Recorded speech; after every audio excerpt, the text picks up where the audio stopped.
نحمده ونصلي على رسوله الكريم أما بعد فأعوذ بالله من الشيطان الرجيم بسم الله الرحمن الرحيم القارعة ما القارعة وما أدراك ما القارعة يوم يكون الناس كالفراش المبثوث وتكون الجبال كالعهن المنفوش فأما من ثقلت موازينه فهو في عيشة راضية وأما من خفت موازينه فأمه هاوية وما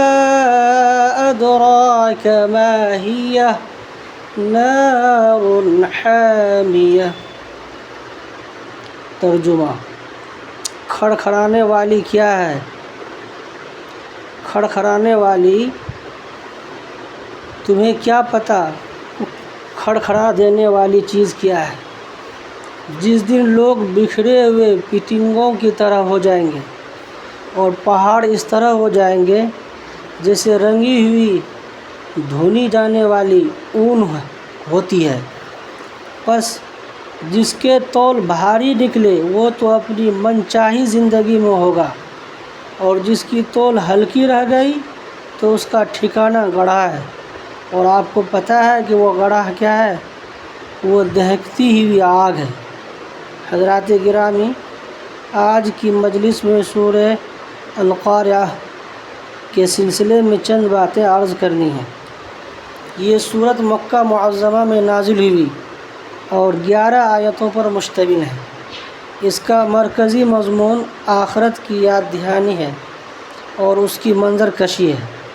القارعہ کے معنی کھڑکھڑا دینے والی چیز کے آتے ہیں، اور یہ قیامت کے بہت سے ناموں میں سے ایک نام ہے۔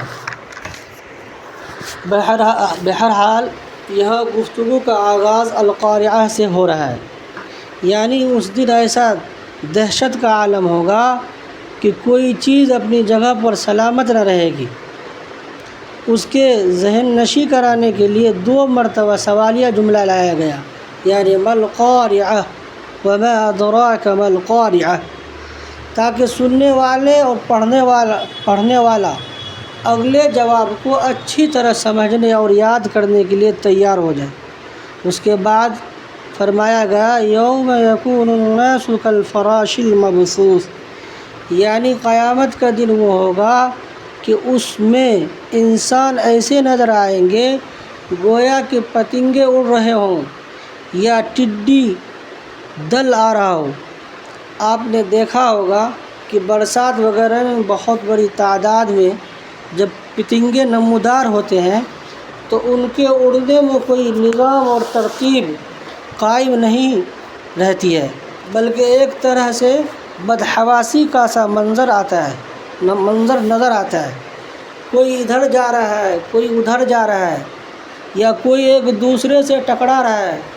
تو حضرات مفسرین نے لکھا ہے کہ ایک طرح کے غیر معمولی کیفیت کو بیان کرنے کے لیے یہ تعبیر اختیار کی گئی ہے کہ دیکھنے میں ایسا لگے گا کہ ہزاروں، لاکھوں اور کروڑوں کی تعداد میں لوگ حیرانی کے عالم میں ادھر ادھر جا رہے ہوں گے، مگر یہ نہ سمجھا جائے کہ یہ سب بے ترتیب ہوں گے، بلکہ حقیقت میں وہ اللہ تعالیٰ کے نظم و انتظام کے تابع ہوں گے، اور جس کو جہاں پہنچنا ہے وہاں پہنچ کر رہے گا۔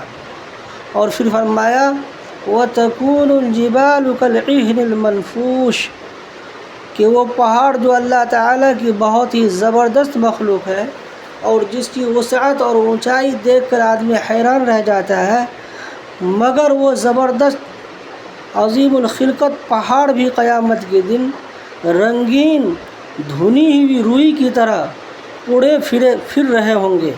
پس جب پہاڑوں کا یہ عالم ہوگا تو چھوٹی موٹی چیزوں کی تو بات ہی کیا، پہاڑوں کو رنگی ہوئی اون سے اس لیے تعبیر کیا یہ پتھروں کے اندر بھی اللہ تبارک و تعالیٰ نے الگ الگ رنگتیں رکھی ہیں، کہیں سفید پتھر ہیں، کہیں لال ہیں، کہیں کالے اور پیلے ہیں، تو ان کو اس دن اس طریقے پر اڑا دیا جائے گا، گویا روئی کو دھن دیا جائے گا۔